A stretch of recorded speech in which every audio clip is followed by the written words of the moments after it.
এক ফল আমদানিতে ৫ ধরনের কর। উচ্চ শুল্কে ৪ বছরে ফল আমদানি নেমেছে অর্ধেকে। রমজানেও বাজার অস্থির হবার আশঙ্কা। এমন সব বাস্তবতায় শুল্ক হার কমানোর সুপারিশ এলো ট্যারিফ কমিশনের। আরও জানাচ্ছেন গোলাম কাদির রবু।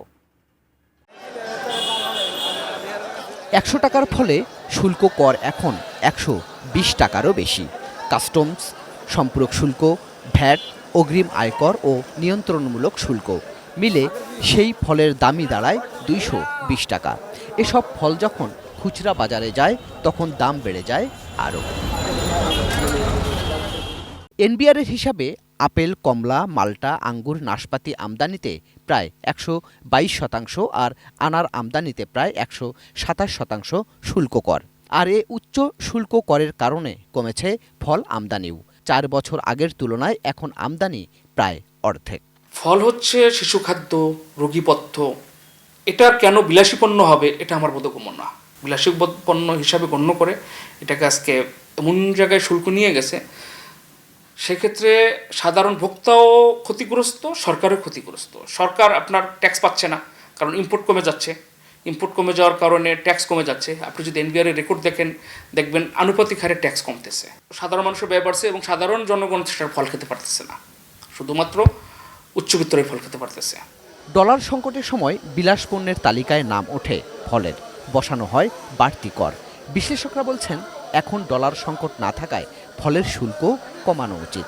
ফলটা কিন্তু আসলে বিলাসী পণ্য না, ফল হচ্ছে নিত্য পণ্য, ফল হচ্ছে অ্যাসেনশিয়াল গুডস, এবং ফল হচ্ছে যে আপনার পুষ্টিগুণ সরবরাহ করার জন্য একটা বড় এলিমেন্ট আমি বলবো। এই ফলের উপরে যে শুল্ক হার বাড়ানো হচ্ছে দিনের পর দিন ১২০%, অ্যাভারেজ ১০০%-এর উপরে যে শুল্ক হার রয়েছে, এতে করে আপনার নিম্ন আয়ের মানুষরা কিন্তু এই পুষ্টিগুণ থেকে তারা কিন্তু দূরে সরে যাচ্ছে, এবং এতে করে হচ্ছে কি আপনার রোগ প্রতিরোধ ক্ষমতা কমে যাচ্ছে। যে পণ্যটা আপনার পুষ্টির সাপোর্ট দেয়, যে পণ্যটা একটা রুগ্ন জাতিকে সবল জাতি করবে, যে পণ্যটা আপনার একটা জাতিকে আপনার মেধাবী জাতি করবে, সেই পণ্যের উপরে আপনার শুল্ক কমানো উচিত। বিজলি কেবলসের স্কিন কোটেড ইনসুলেশন আগুন প্রতিরোধী। বিজলি কেবলস, নিরাপদ আজীবন।